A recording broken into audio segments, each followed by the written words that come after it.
Ei, gente, muito boa tarde. Hoje é que dia? Hoje é terça-feira, dia do nosso Gustavo Lopes e você. Nesse nosso quadro, já tradicional, hoje é a 31ª edição. Já tivemos 30 entrevistados aqui, o nosso Gustavo Lopes e você. E hoje teremos um convidado para lá de especial, como todos os nossos convidados, diga-se de passagem. Conversaremos com o Wilson Nakamura, que é professor em São Paulo, doutor, e vamos debater um tema que está bastante em voga. Vamos debater o clube empresa, mas não o clube empresa sob o viés jurídico. Vamos dar um enfoque no clube empresa no viés financeiro. O tema já era para lá de relevante, dada a peculiaridade do assunto, e se tornou ainda mais relevante com a edição da MP 984 da semana passada, que tem acenado para mudanças muito importantes e muito significativas no ordenamento jurídico justo-esportivo brasileiro. Para você que está vendo a gente aí, clica aqui embaixo, nesse aviãozinho, convide seus amigos, tem interrogação aqui, mandem perguntas, que vamos começar esse bate-papo agora. Muito boa tarde, Dr. Wilson Nakamura, seja muito bem-vindo, é uma honra ter você aqui com a gente. Boa tarde, Gustavo. Doutor Gustavo, muito obrigado aí pelo convite. Saúdo aí todos os seus seguidores. Estamos aqui para bater um papo bem legal sobre a perspectiva de transformação dos clubes aqui do Brasil em empresa. Eu queria, Eu que antes de mais agradeço. nada, viu, Gustavo? Fica à vontade. Desculpa aí, antes de mais nada, eu queria te saudar aí, dizer para todos aí que a gente se conhece há pouco tempo, mas eu já procurei me informar a seu respeito e queria te E deu medo parabenizar aí agora, hein? pelos excelentes trabalhos. Não, eu vi aqui que você tem um currículo bem rico aí, de muitas contribuições feitas aí, principalmente no mundo esportivo, no direito. Então, parabéns aí pelo seu trabalho, é uma honra estar com você aqui hoje. Imagina, a gente tenta carregar um pouquinho d'água aí para, junto com um monte de gente carregando um pouquinho d'água, conseguir tomar esse incêndio, esse grande fogo que se chama vida. Uh, Doutor Wilson, a gente tem uma série de questões, de mitos. Tem o Luciano, que depois eu quero conversar com ele aqui também, já sobre o viés jurídico. Então a gente tem vários pontos. Na semana passada, eu tive a oportunidade de participar de uma audiência pública com o pessoal da academia, junto ao ministro, ao deputado Pedro Paulo. Eu vi que o senhor também participou de um webinar com o deputado Pedro Paulo há menos de uma semana. É, Pensando primeiro, vamos pensar, né, no projeto do Pedro Paulo, e, enfim, nisso que está posto. Quais seriam aí eventuais vantagens e desvantagens do projeto do Clube Empresa tal como ele está colocado? Muito bem, Gustavo. Bom, antes de qualquer coisa, também queria dizer para você e também para o seu público, se a conexão não estiver muito boa, vocês me avisam aí que tá certo, que a gente vai falando aí, mas ficamos atentos aí também com a Na qualidade da verdade, é o comunicação. nosso público. O Instagram, nesse momento, ele começa a mostrar para os meus seguidores e para os seus seguidores que a gente está online. Sim. Então, acho que vai ter uma turma boa aí acompanhando a gente. Ah, sim. Depois você coloca também no IGTV, não sei se você costuma Depois ele fazer fica no isso. IGTV e eu coloco no YouTube também. Ah, legal. Excelente. Então, doutor Gustavo, em primeiro lugar, deixa eu te falar que eu sou advogado, mas não milito na área do direito, tá? Não sou um advogado, digamos assim, praticante, né? Eu sou formado aqui na Faculdade de Direito do Largo São Francisco, aqui em São Paulo, mas eu sempre segui sempre segui mais a carreira financeira, sempre trabalhei mais com finanças e mesmo academicamente eu tenho sido professor, pesquisador da área de finanças, mas eu tenho assim um grande respeito aí pelos advogados, pelas pessoas que seguem a carreira jurídica. Pena que eu não pude seguir, porque não dá para fazer tudo, né? Tá certo? Mas enfim, mas pelo menos eu estudei direito e conheço bastante da nossa área. Mas deixa eu falar para você então sobre o Clube Empresa, né? O fato é o seguinte, nós estamos na verdade são três, mas eu vou destacar dois projetos de lei que estão lá no Congresso que visam transformar os clubes em empresa. Né? Tem o projeto de lei 52A, que está sendo capitaneado pelo deputado Pedro Paulo, do Rio de Janeiro, e tem o projeto de lei 5516, que está sendo relatado pelo senador Rodrigo Pacheco, que inclusive é aí de Belo Horizonte. Não sei se você o conhece. Sim, advogado mas aqui em Belo Horizonte. Então, o senador Rodrigo Pacheco, ele é a pessoa que está, digamos assim, tratando mais diretamente de um dos projetos de lei que estão lá no Congresso. Né? Bom, e existe a perspectiva de que haja aprovação de uma lei de conversão de clubes em empresa ainda esse ano. Se não for esse ano, eu acho que não passa do ano que vem. Tá? Então, eu tenho conversado aí com várias pessoas do meio político, inclusive. Então, o que a gente mais ouve é nesse sentido, que existe uma tendência de aprovação da lei, possivelmente ainda esse ano. Bom, aí uma pergunta que alguém poderia fazer é o seguinte, mas são dois projetos de lei, né? Qual dos dois vai ser aprovado? E o que a gente também tem ouvido falar é que está havendo uma discussão lá no Congresso no sentido de convergir os dois projetos de lei de tal maneira que, logicamente, seja aprovada uma única lei, né, de transformação de clubes em Uma empresas. espécie de unificação, né? Tentar se unificar as duas normas, né? Exatamente. Isso daí parece ser alguma coisa de muito bom senso, né? Porque não faria sentido nós termos duas leis para tratar da mesma coisa.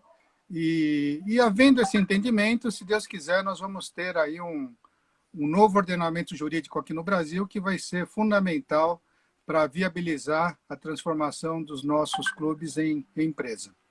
Bom, mas a sua pergunta mais diretamente foi a seguinte: quais são as vantagens, não é isso, Gustavo? Vantagens e desvantagens. Aí desvantagens. Bom, aí essa pergunta aí dá margem a uma resposta bastante longa, mas eu vou procurar ser bastante Vamos lá. sintético aqui, né? E a gente vai, logicamente, batendo bola, né?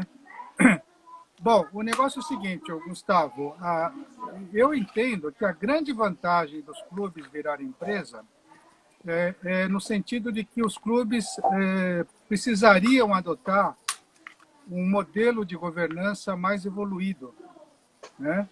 Então, essa que seria uma grande vantagem dos clubes virarem empresa. Para virar empresa, os clubes vão ter que modernizar as suas práticas, o seu modelo de governança, né? Tornando esse modelo de governança mais aproximado, mais de acordo com aquilo que já se pratica no ambiente corporativo, no ambiente aí das empresas em geral, mas especialmente eu estou me referindo às empresas que têm ações negociadas na Bolsa de Valores. Tá? Então, eu considero que essa é uma vantagem fundamental dos clubes virarem empresa, né? Deles evoluírem, terem que evoluir obrigatoriamente os seus modelos de gestão, e evoluindo os seus modelos de gestão, automaticamente, eles vão ter que adotar melhores práticas, evoluindo o modelo de governança, eles vão ter que adotar melhores práticas de gestão, né? Governança e gestão caminham sempre juntas, né? Então, isso que eu considero que vai ser o grande benefício, o grande salto de qualidade nos clubes, né? Os clubes vão ser melhor administrados, vão ser administrados de maneira mais profissional do que já acontece hoje.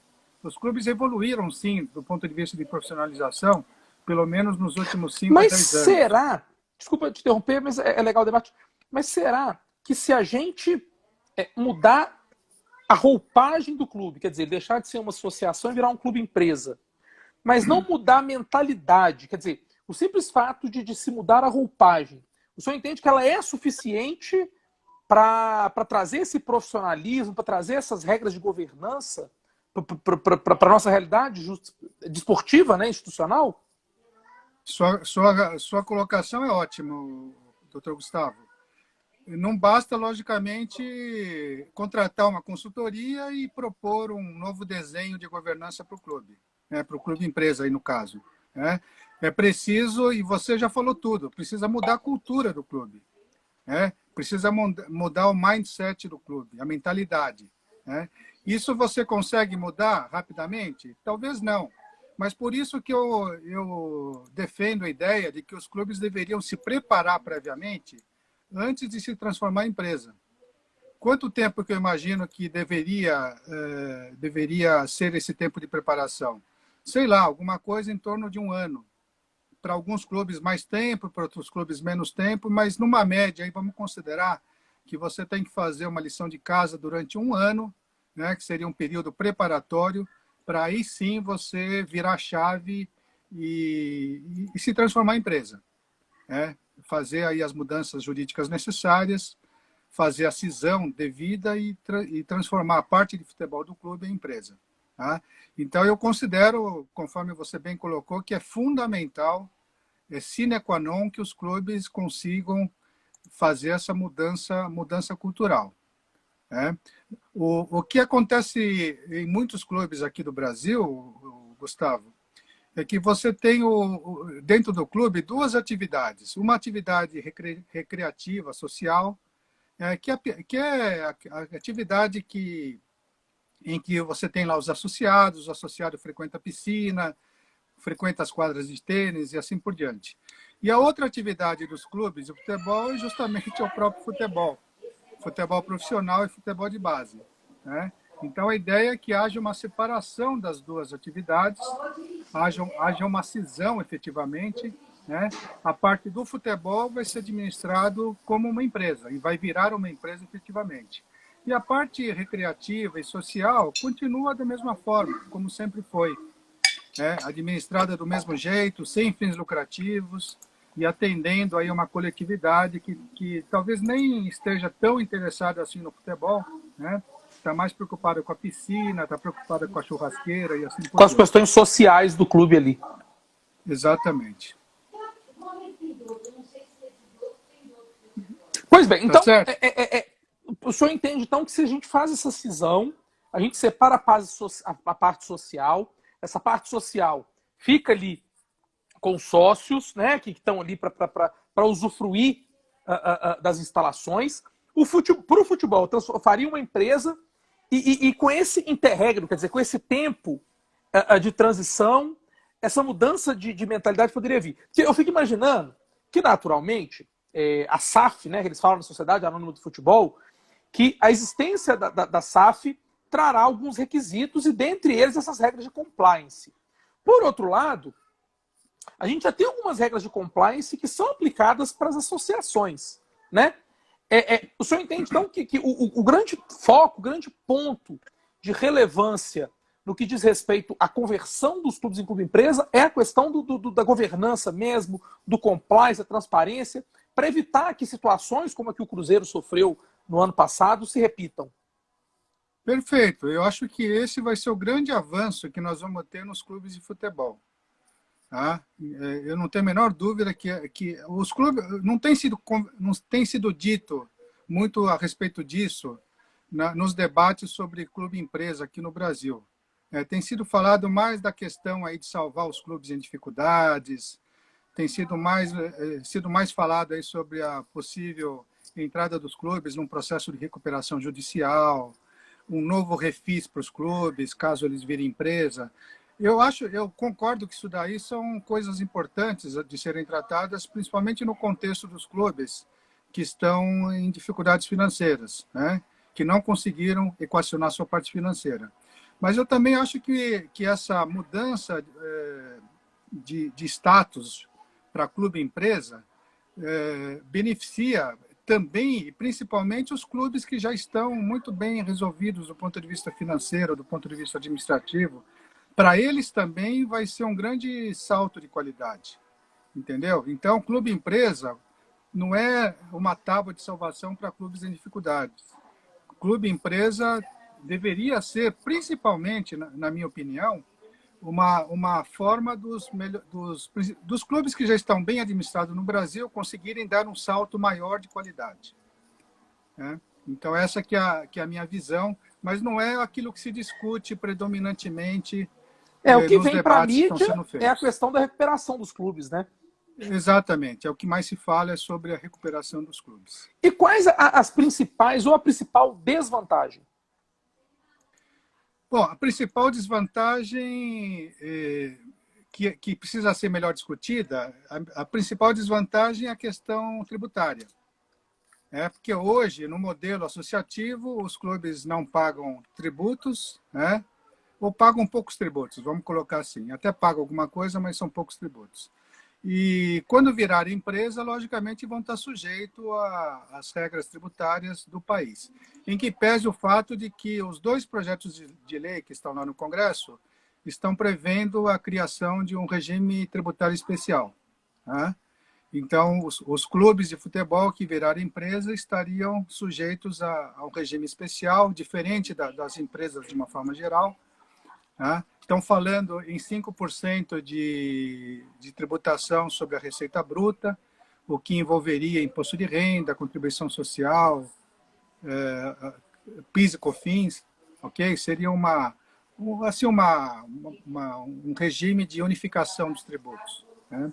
Até para facilitar o cálculo para os clubes e eventualmente, dá para eles assim um pequeno benefício, talvez, um benefício fiscal, tributário, para incentivá-los a virar empresa. Eu, pelo menos, estou pensando dessa maneira. Então é isso, Gustavo. O grande, se podemos dizer assim, a grande desvantagem é o fato de que os clubes passariam a pagar tributos, né? E aqui no Brasil todo mundo reclama que a tributação é alta, a tributação inviabiliza até que muitas empresas possam se desenvolver, possam funcionar normalmente. Mas aí, Gustavo, tem que ser dito uma outra coisa, né? A gente não sabe por quanto tempo os clubes que estão nesse modelo associativo vão continuar sem pagar imposto, né? Porque Verdade. o fato é que já tem havido, né, algumas iniciativas do governo no sentido de pelo menos questionar, né, o quanto que os clubes realmente não deveriam sofrer algum tipo de tributação, de ônus tributário, né? Porque na Então, prática a gente. Pode concluir, desculpa, perdão. não, então eu acho que no futuro, né, a tendência é que vai ser indiferente ficar no modelo associativo ou ficar no modelo empresarial. Não Porque no na futuro prática, de curto prazo, a na longo prática a prazo gente é o tem que vai acontecer. associações que movimentam milhões de dólares, né? Algumas, não são todas, naturalmente, e que nesse movimento há pessoas que ganham muito dinheiro em toda essa estrutura, em toda essa negociação. Então, pensando nisso, o professor Wilson, vamos pensar assim, com efeito, quem está nos assistindo, para efeitos práticos, né? Vamos imaginar que a lei seja do jeito que ela está hoje, ela foi promulgada hoje, 23 de junho de 2020. Na prática, o que os clubes têm que fazer? Lembrando que é uma opção, né? Eles não são obrigados a se converter em clube empresa. Quais são os passos práticos que o clube precisa galgar para se transformar em um clube empresa? Bom, o primeiro passo, o doutor Gustavo, eu já mencionei, os clubes teriam que se conscientizar de que vão ter que passar por um processo de preparação, um processo de adaptação, que não é alguma coisa tão simples e tão curta, né? Eu entendo que é um período aí de pelo menos um ano, né? Pelo menos um ano pelo qual o clube deveria estar passando, tá? Bom, mas o fato é o seguinte, uma vez que esteja decidido, amadurecida a ideia de virar empresa, o que os clubes deverão fazer é a cisão, né? A cisão da parte de futebol, separando aquilo que é da parte recreativa e social daquilo que é do futebol, tá?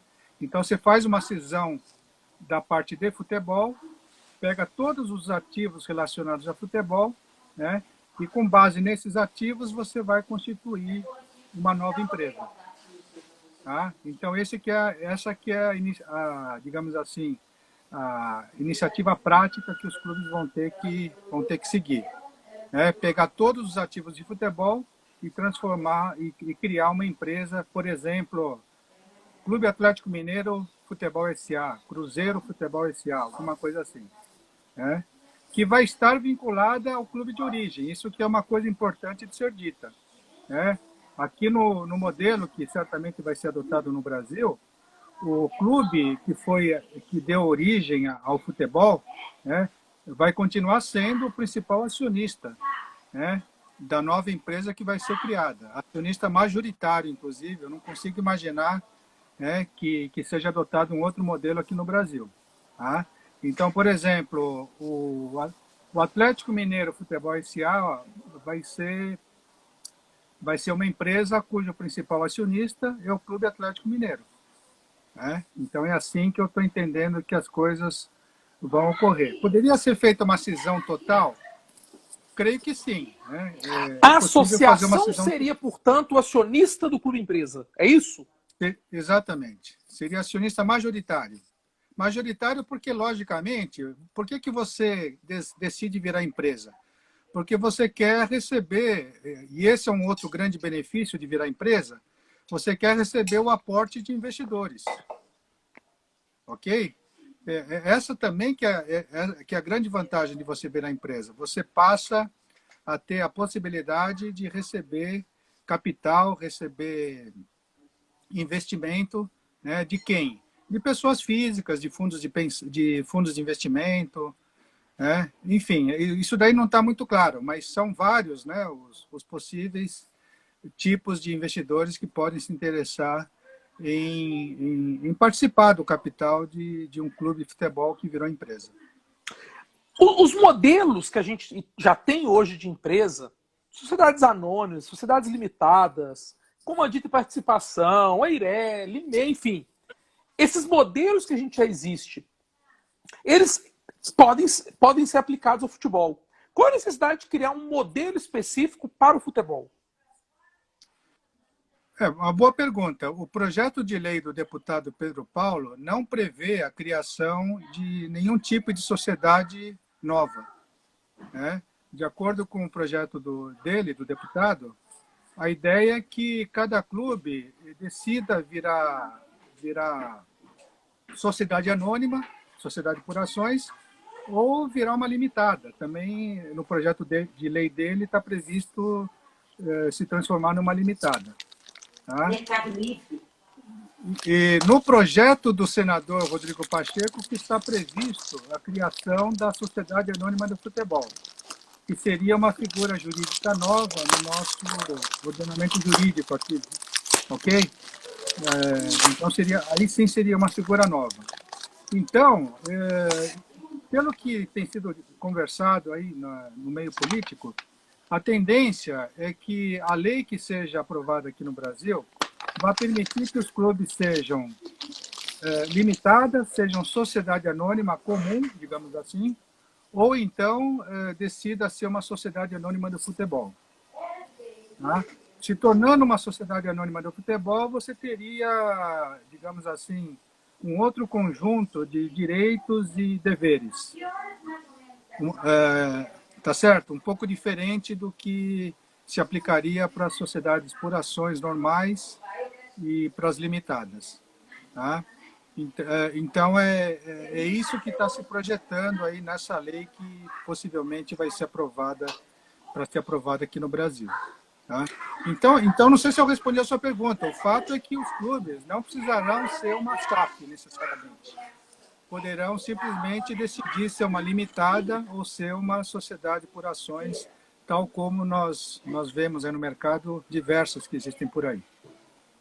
O Vinícius Loureiro está comentando, na verdade, que o clube manter o controle acionário da SA vai acabar sendo um grande problema, porque vai desvalorizar os papéis da nova empresa, entre outras coisas. O senhor concorda? O senhor entende isso? Que o fato da associação ser sócia majoritária da SA, né? Ou seja, ser a responsável principal pela tomada de decisão, pela gestão, pela administração, isso tende a enfraquecer o capital, o valor do capital do clube? Eu entendo. Quem perguntou isso? Vinícius Loureiro.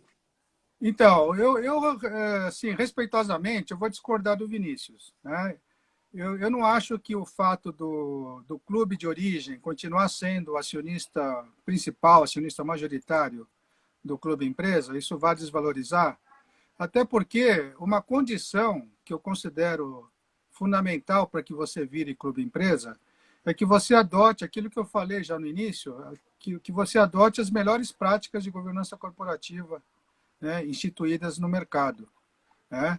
Então, essas boas práticas vão dar segurança jurídica para os investidores, vão garantir uma boa gestão, vão garantir a contratação de bons executivos, vão garantir que você estabeleça as estratégias corretas, né, o modelo de negócios correto para o seu clube de futebol, ok? O clube empresa, sendo uma SA, ela vai ter que constituir um conselho de administração, vai ter que constituir um conselho fiscal.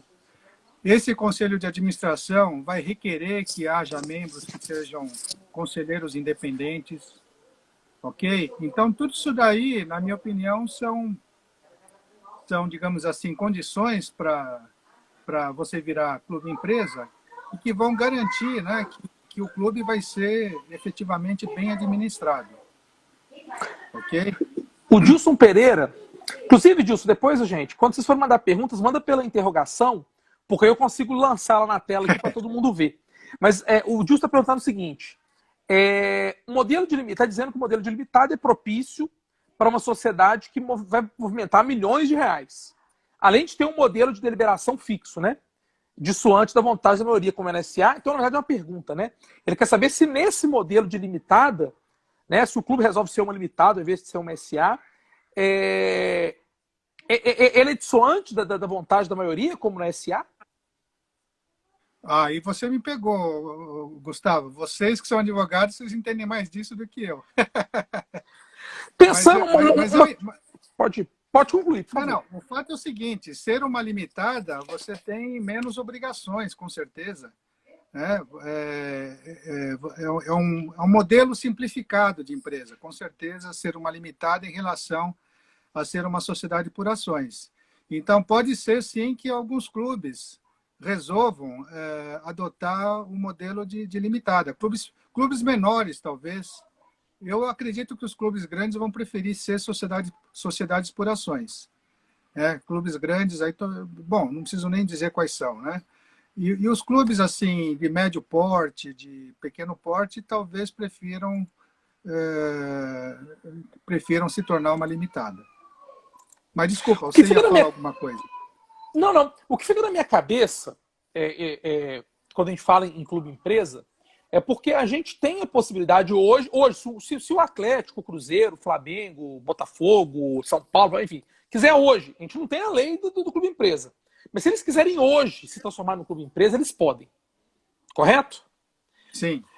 O que é essa inovação legislativa? Qual a importância dessa legislação legislativa? O que essa inovação legislativa vai trazer de diferente que justifique a gente gastar esse tempo de debates, trazer a sociedade civil para o debate, envolver todas essas questões? O que ela traz de diferente do que a gente já tem e o que ela vem mostrar de mais atrativo para os clubes, considerando o que a gente já tem? Então, doutor Gustavo, o projeto de lei ou os projetos de lei que vão ser aprovados lá no Congresso, transformando numa lei só, né? Vamos torcer para que isso aconteça, que não tenha duas leis, né? Que vai gerar uma grande confusão. Mas o fato é o seguinte, os projetos, eles estão, por exemplo, aquilo que eu falei antes, eles estão prevendo um regime tributário especial, né, que, em princípio, vai ser mais benéfico para os clubes do que se eles agora, imediatamente, resolvessem virar empresa e estariam sujeitos ao regime tributário convencional, digamos assim. Então, a vantagem é a carga tributária. A diferença na carga tributária. E também a possibilidade de você entrar num processo de recuperação judicial, imediato previsto no projeto do deputado Pedro Paulo. Você vira empresa e quase que imediatamente você se habilita a entrar com um processo de recuperação judicial. Né? Também tem a questão do refinanciamento das dívidas tributárias. Isso está previsto também no projeto dele. Então, tem algumas vantagens, né, para quem virar empresa sob as regras dessa lei que vai ser aprovada.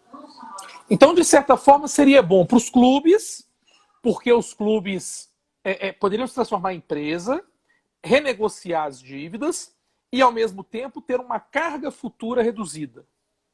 Então, a grande vantagem que os clubes têm nesse momento em virar clube-empresa, com base na lei que está em discussão, seria essa. Em contrapartida, para o Estado seria importante que ele passaria a tributar o que hoje não é tributável e também teria uma oportunidade de receber, ainda que parceladamente, ainda que não parceladamente, dívidas antigas, dívidas pregressas. Vamos pensar que esse sistema da SAF, da Sociedade Anônima do Futebol, é boa demais. Ela é vantajosa pra caramba, para o Estado e também para a União, né? Para a União, para o Estado como um todo, e também para os clubes. Se ela é tão boa para o Estado e para os clubes, por que não criar um regime tributário também nesses termos para os empresários em geral? Para os empresários, você diz, para o mercado? Não desportivos, para o mercado. Eu quero abrir uma quitanda. Aí eu vou abrir nesse regime da SAF aí, porque eu vou pagar menos tributo. Ou não.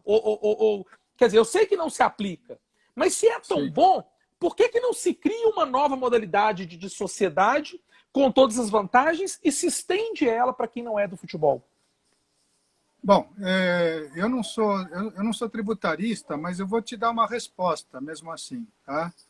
Os tributaristas poderiam te dar uma resposta, talvez com mais propriedade, mas na verdade, até a reflexão, desculpa, a reflexão, ela até não é nem tributária. É uma reflexão até de funções do Estado. Se eu tenho um projeto de lei tramitando para trazer um benefício para determinada classe econômica, vamos chamar assim, né, e que vende-se com a ideia que é bom tanto para essa classe econômica quanto para o Estado, né, para o ente arrecadatório, não pode ser bom para outras áreas econômicas? Ou será que o Estado, nesse momento, ali as pessoas, aí o Bruno está dizendo, né, as pessoas ali envolvidas, elas veem que o esporte precisa de uma questão, de uma política tributária social mais direcionada? A gente costuma dizer aqui no Brasil que o futebol é uma indústria, mas é uma indústria bem peculiar, né? Diferente aí de várias ou de quase todas as indústrias que existem no mercado, né? E o futebol nunca adotou esse modelo de clube-empresa para valer, né? Então, o futebol precisaria, digamos assim, de um apoio, digamos assim, apoio do ponto de vista governamental para que seja viável realmente o clube virar empresa. Eu penso assim, tá? Agora, o Dilson está dizendo aí que não precisa criar um sistema... O Dilson está dizendo que não precisa criar ele está dizendo aí, um sistema como esse do futebol para outros setores econômicos, porque já tem um simples. Sim. Verdade. Legal. Mas tem um limite de receita, né, para você se enquadrar no simples, ou não? Sim, tem. Tem que ser microempresa ou empresa de pequeno porte. Então, vamos pensar num clube que fatura 300 milhões de reais. Eu acho que já não funciona. Concorda ou não? Concordo. A verdade, aí eu começo a compreender que a ideia é o seguinte, olha, benefício tributário para empresas que faturam até X, Y, Z, eu já tenho. Os clubes de futebol faturam muito mais, ou vão faturar muito mais. Então, o mesmo não resolve, o mesmo não funciona. Então, sendo assim, eu vou criar um, entre aspas, simples para o futebol e incentivar aqueles clubes que gostariam de ser empresas e que, na verdade, não querem ser, porque definitivamente, com desculpa da expressão, é até burrice virar empresa nessa altura do campeonato. Vamos pensar assim. Legal, muito bom. Exatamente. É, é... Gustavo, só tem que Vamos lá, entender fica à uma vontade. coisa. Só tem que entender uma coisa. Eu falei antes, mas às vezes as pessoas não entendem direito. Está previsto nesses projetos de lei 5% de tributação sobre a receita bruta, sobre a receita líquida. Desculpa, sobre a receita bruta. Tá? Não é sobre o lucro. Né? Se fosse sobre o lucro, seria realmente uma benesse do governo para os Um clubes de grande futebol. benefício, né? Sim, 5% sobre o lucro é muito pouco. É muito pouco. Na verdade, são 5% sobre a receita dos clubes, o que acaba não sendo tão pouco assim. Né? Concorda comigo? Concordo, concordo. Vamos lá, olha que Um legal. clube, O João só Artioli, para fazer uma conta por rápida, favor. um clube que gera lucro de 10% de lucro sobre a sua receita de vendas, vai estar pagando uma alíquota unificada de 50%.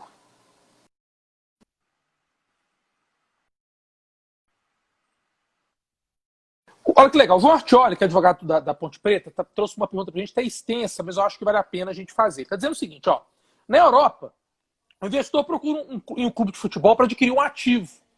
É um clube que ele está estagnado, com dificuldade financeira, como um investimento mesmo, para aplicar o dinheiro para depois vender para o valor mais alto do que foi pago, né?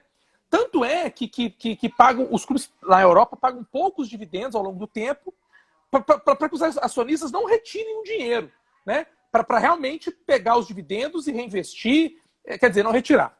No Brasil, apesar de existirem clubes ativos na mesma situação, o apelo de marketing, isso ainda o João Artioli dizendo, como campeonatos de expressão, com grandes disputas, né? Aqui não é Europa, a gente não tem a Champions, a gente não tem a Liga Europa. Os atletas brasileiros, os atletas de futebol do Brasil, são de fato o ativo do clube, né? O que gera receita para o clube em eventuais transferências. E as receitas são variáveis. Clubes da Série A, dentro dos próprios clubes da Série A, tem uma diferença muito extensa. Os da Série B recebem muito menos. E somado a tudo isso, a gente tem a Justiça do Trabalho, que acaba influenciando também nessa perda de ativos nas decisões trabalhistas que liberam atletas, né? Com algumas decisões até que destoam do que estabelece a Lei Pelé. E aí ele pergunta, como um investidor ou investidores poderiam vir a ter interesse em investir nos clubes brasileiros, comprar ativos, comprar ações, e como conduzir essa situação de maneira mais estável, do ponto de vista financeiro mesmo? Bom, se eu entendi bem a pergunta aí eu esqueci o nome dele, como é que Do ele João chama Artioli. mesmo? Assim, a grosso modo, ele pergunta o seguinte, ele fala, olha, aqui no Brasil, lá na Europa, o grande atrativo para se investir nos clubes é o cara pegar um dinheiro que ele tem, comprar um ativo de um clube que está em dificuldade econômica ou que está um ativo barato, esse clube ter um crescimento e depois revender o ativo e ganhar dinheiro nessa operação. Só que aqui no Brasil, a gente não tem campeonatos tão atrativos, eu imagino que ele tenha pensado até nos campeonatos estaduais, em alguns, né, o Paulista é atrativo. Ele fala também que os principais ativos dos clubes são os atletas, mas e que tem uma grande instabilidade, porque o atleta pode se contundir, ou tem a Justiça do Trabalho, que é muito protecionista e às vezes prejudica os clubes. Então, diante dessa realidade nossa, tão diversa da realidade europeia, o que a gente poderia fazer para atrair investidores para o futebol brasileiro, no caso de clubes e empresas?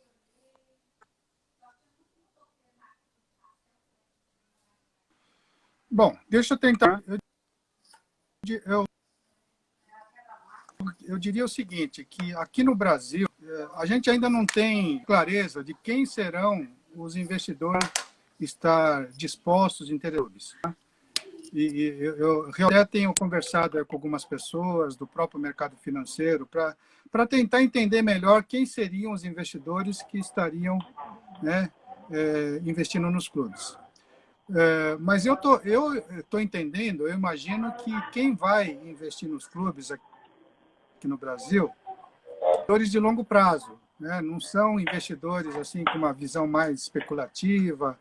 Eu quero comprar uma participação até importante num clube para depois vender mais caro, né? Eu não acredito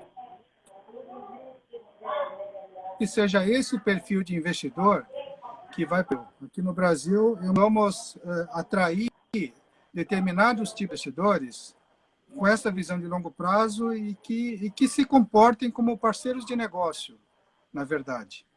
Tá? Então, eu acho que é assim que as coisas vão acontecer aqui no Brasil. Como acontece lá com o Bayern de Munique, por exemplo.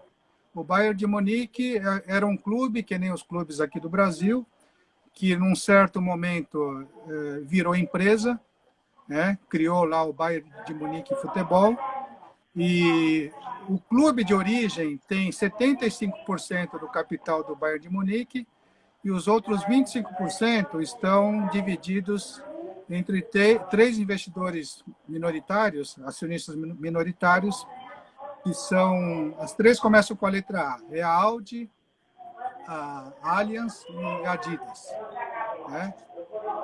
Então, eu acho que aqui no Brasil tende a prevalecer um modelo mais de acordo com o modelo alemão, o modelo do Bayern de Munique.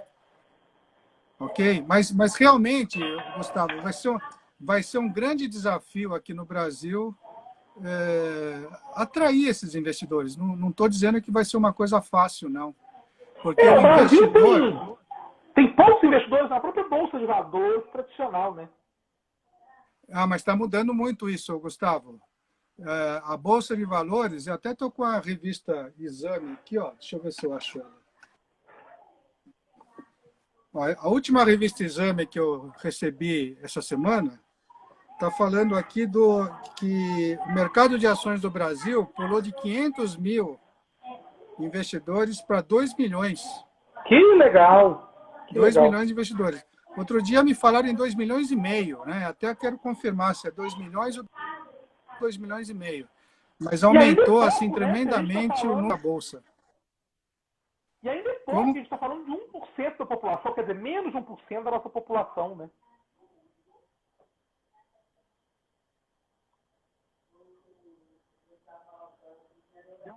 Falando que é pouco, né? Menos de 1% da população, tem mais de 250 milhões de brasileiros, né? É muito pouco. Sem dúvida.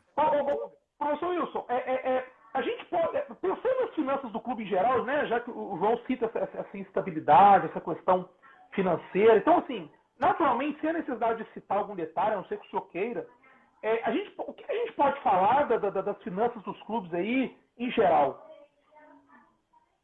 Bom, os balanços dos clubes foram publicados agora nos últimos meses, né? Agora em abril, né? Vários clubes publicaram o seu balanço, porque era obrigatório, inclusive, publicar até 30 de abril. Outros clubes acabaram atrasando um pouco a publicação, mas os clubes principais aqui do Brasil, da Série A e da Série B, creio eu, todos já publicaram o seu balanço, talvez com uma outra exceção. Tá? E o que a gente pode dizer em relação aos balanços que foram publicados é o seguinte: a receita dos clubes vem crescendo, graças a Deus. Isso não é de agora, já vem de vários anos que as receitas dos clubes vêm crescendo de maneira sistemática, por várias razões. Se a gente pegar as receitas dos clubes de 10 anos atrás, elas multiplicaram por 4 vezes, entendeu? Então, houve uma multiplicação de 4 vezes das receitas de 10 anos atrás para cá, de 2010 para cá. Ok? Mas, ao mesmo tempo, as dívidas cresceram. As dívidas dos clubes vêm crescendo também. Porém, tem uma boa notícia nessa história toda, que as dívidas vêm crescendo menos do que proporcionalmente ao crescimento das receitas. Tá? Logicamente que teria que fazer uma análise de clube para clube, mas, no geral, pegando aí os 20 principais clubes aqui do Brasil, em geral, as receitas vêm crescendo, as dívidas vêm crescendo também, porém crescendo menos do que as receitas. Era isso que eu ia perguntar. A receita cresce uma proporção melhor do que das despesas? Exatamente. O que significa uma situação financeira mais favorável, analisando os clubes em geral. Tá? Logicamente que há clubes que estão com a situação financeira bem equacionada, outros clubes mais ou menos, outros clubes ainda mal resolvida, né? Mas pegando numa média, a gente claramente pode observar uma evolução dos clubes do ponto de vista financeiro. Os clubes vêm sendo cada vez mais melhor administrados financeiramente. Tá? Quando você analisa os números com uma lupa, né, com mais detalhes, você vê que os clubes realmente estão mais disciplinados, né, estão adotando melhores práticas, e tudo isso daí vem se refletir nos balanços. Né? Olha que legal. O André Luiz faz um comentário bem interessante. Ó. Ele está dizendo assim, ó, um comparativo de pequenos clubes com pequenas empresas, né, as chamadas small caps, tem um potencial de lucro diferenciado, porém com maior risco de perda. Isso, o senhor entende que isso no futebol pode ser aplicado? Ele está se referindo para empresas que têm ações na Bolsa. Sim, Né? sim. Bom, se os nossos clubes, grandes e pequenos, tivessem ações na Bolsa, isso valeria da mesma forma. Valeria da mesma forma. Os clubes pequenos seriam mais arriscados do que os clubes grandes, com certeza. Ou Para o nosso seja, público, pode concluir, perdão. Não, o que vale para empresas valeria para clubes também. Né? Para o nosso público, né, o que são small caps? Small caps são empresas de menor porte. São empresas de menor porte, são empresas que estão no início do seu ciclo de vida, ainda não evoluíram tanto até atingir a maturidade, têm ainda grande potencial de crescimento. Não são startups. Startups é uma empresa menor ainda. São empresas que já evoluíram, já adquiriram um certo nível de maturidade, de desenvolvimento, mas ainda são pequenas, ainda são consideradas pequenas E em relação ao potencial que elas podem ser no futuro. E apesar de pequenas, elas já têm ações na Bolsa. Exatamente, exatamente. Isso daí é mais comum lá nos Estados Unidos. Falar de small caps e large caps é mais comum lá nos Estados Unidos, porque lá nós temos um universo de empresas muito maior do que aqui no Brasil. Aqui no Brasil, tradicionalmente, pequena empresa não tem acesso ao mercado de ações. A pequena empresa, quanto muito, ela tem acesso ao mercado que a gente chama de private equity. Private equity ou venture capital são os dois mercados que as empresas menores conseguem acessar. Quando procuram um sócio, para aportar em capital dentro delas. Olha que legal. O Lucas Fierro está fazendo uma consulta aí de investimento. Qual a melhor small cap do mercado? Se você tivesse uma grana sobrando, onde o senhor colocava o dinheiro? Em qual small cap você colocava o dinheiro? Ou está nebuloso, não dá para dizer em qual. Claro que não é, nunca é uma recomendação, mas se você tivesse um dinheiro, vou botar numa small cap. Tem alguma que você arriscaria? Precisaria analisar melhor, viu, Gustavo? E depois, quem perguntou, depois falar para ele entrar em contato comigo, que eu vou analisar melhor e eu falo para ele. Eu não estava preparado para responder isso. Aí depois você me conta, viu, Lucas? Depois você me dá. Você conversa com o professor Wilson, pega a dica e me passa a dica. Exatamente. A gente tenta aí adivinhar. Adivinhar porque ninguém tem certeza que ações que vão dar certo ou vão dar errado no futuro. O senhor entende que essa novidade do Clube Empresa, ela pode beneficiar a formação de ligas? Formação de ligas? Eu acredito que sim, e eu te diria o seguinte, depois, acreditando que os principais clubes do Brasil virem empresa, os 20 a 40 principais clubes do Brasil virem empresa, eu entendo que automaticamente vai ser criada uma liga. A criação de uma liga, na pior das hipóteses, vai acontecer depois que vários clubes aqui do Brasil virarem empresa. Porque aí vai ficar muito claro que a criação de ligas é alguma coisa que beneficia a todos. A liga não beneficia aos menos protegidos, aos menos favorecidos e nem aos maiores. A liga ela tende a beneficiar todos. Até me arrisco a dizer que a liga beneficia a todos em igualdade de condições. Ok? Mas outra coisa que pode ser dita em relação à liga é que talvez a criação de liga aconteça até antes dos clubes virarem empresa. Enfim, porque tem sido cada vez mais discutido essa necessidade de se criar ligas aqui no Brasil. O assunto está esquentando cada vez mais. Agora, aí, com essa medida provisória 984, que surgiu, vai aguçar ainda mais, despertar ainda mais essa discussão sobre criação de ligas.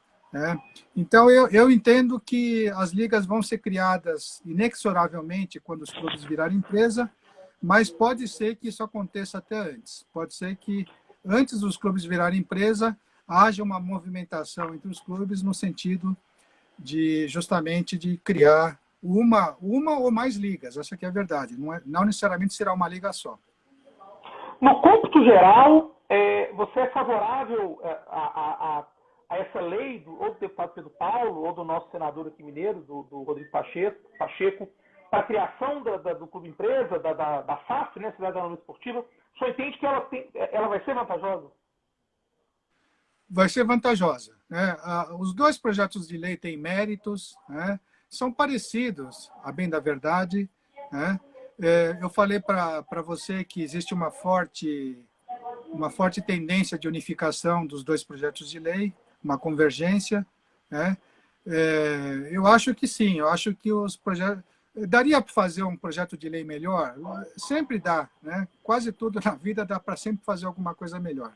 Mas dentro das circunstâncias que existem atualmente aqui no Brasil, no futebol brasileiro, eu acho que esses projetos de lei que estão lá no Congresso estão de bom tamanho. Depois você pode aperfeiçoar muita coisa. Depois o mercado pode se autorregular. Aliás, eu sou muito a favor que depois que os clubes criem as ligas, ou principalmente a liga da Série A, que essa liga seja um órgão de autorregulação do esporte, do futebol brasileiro. Ok? Você não precisa depender só do governo para estabelecer regras a serem seguidas por todos. Como já acontece, por exemplo, no mercado financeiro. No mercado financeiro você tem muitas experiências bem-sucedidas de autorregulação. E você, como advogado, pode até explorar melhor esse assunto do que eu. Eu adoro a autorregulamentação, eu acho sensacional o Estado, a iniciativa privada se autorregulamentar. O Vinícius traz uma coisa interessante, que esses clubes, como empresas, poderiam criar uma joint venture para realizar um campeonato? Creio que sim. Joint venture, bem rapidinho. Então, joint venture é o seguinte, pensando no mundo empresarial, duas empresas que são até eventualmente concorrentes entre si, se juntam para formar uma terceira empresa. Uma terceira empresa de interesse comum das duas. Que seria a liga, no caso. Que seria a liga. Muito bem colocado. Talvez essa ideia de joint venture se aplicaria para a criação de uma liga aqui no Brasil. Inclusive, eu entendo que a liga, tal como acontece na Europa, a liga pode ser uma empresa também.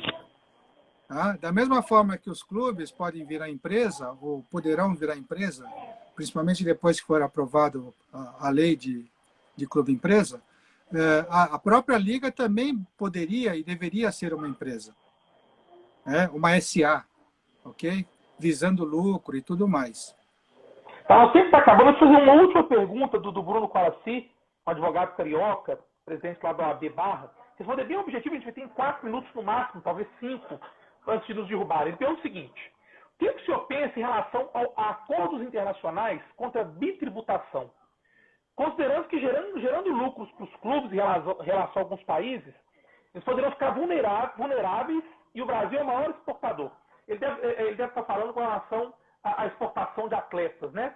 Como que ficaria o controle ou a busca para não ocorrer uma bitributação nessas transações? Puxa vida, vocês me pegaram, porque eu falei que eu não sou tributarista, né? Tributarista da área financeira, verdade. Mas o fato é que os clubes vão continuar vendendo atletas para fora, né? E no futuro, quando houver lucro na venda, vão ser tributados. Né? Então, isso daí é alguma coisa também que incomoda um pouco os clubes nessa história de virar empresa. Né? Eu tenho até que pedir desculpa, porque a gente que é do direito, quem não trabalha com a área tributária, fica tão... tem tanta dificuldade com o número, que ele acaba pegando... Falou que é contador, falou que é profissional da área financeira, a gente acha que entende tudo de número e bota tudo num balaio só. É até uma ignorância da nossa parte. Wilson, te agradeço muito pelo nosso bate-papo. Foi legal pra caramba. A gente fez um bate-bola e eu consegui tirar uma série de dúvidas que eu tinha. Várias reflexões foram feitas. Esse tema de clube empresa é um tema muito legal. Eu ainda não tinha visto essa visão financeira. Diga. Deixa eu aproveitar. Eu sei que está acabando o tempo, mas eu não falei uma coisa que é fundamental. Atualmente, no modelo associativo, os clubes têm muita limitação para captar recursos no mercado financeiro. E em se transformando em empresa, vai alargar as possibilidades de tomar recursos no mercado, seja sob a forma de dívida, seja sob a forma de... E principalmente depois, quando os clubes e ter ações negociadas na Bolsa, aí alarga mais ainda as possibilidades de captação de recursos. Só queria acrescentar isso, porque isso é um ponto fundamental para, digamos assim, justificar um clube e virar empresa. Valeu. O Bruno está dizendo que é super seu fã. O Beto disse que foi muito bom e falou do som. Beto, realmente, quando eu coloco o fone sem fio, o som não fica legal. Mas eu precisei aqui colocar o cabo de energia e eu não tenho aquele cabo para bipartir o iPhone, então é um ou outro. Então acaba que o som fica um pouco ruim. Mas te agradeço muito. Galera que está assistindo a gente, eu vou lembrar vocês, eu aprendi esse recurso aqui que eu achei fenomenal. Hoje nós temos aí o debate na Academia Nacional de Direito Esportivo, às 19 horas, lá no YouTube, sobre os reflexos da Covid. Então, quer dizer, daqui a pouquinho, daqui a uma horinha, vai ser muito legal ter vocês com a gente lá, para a gente debater, para a gente conversar. Então, está aí a programação, com uma organização do ministro Caputo, enfim, imperdível. Aproveitando também esse recurso novo, convido vocês aí para a nossa live da próxima quinta-feira, às 11 da manhã. Eu tô minha carinha justamente na força do nosso convidado, Rafael Sana, que é jogador de futsal, é pivô do clube francês, jogou no Minas Tênis Clube aqui em Belo Horizonte. A gente vai conversar um pouquinho sobre futsal, mercado do futsal, contratação do futsal. Vamos falar de futsal e muitas coisas aqui. Muito, muito obrigado. Foi show de bola. Nós temos aí 1 minuto e 50 segundos. Wilson, sigam o Wilson nas redes sociais.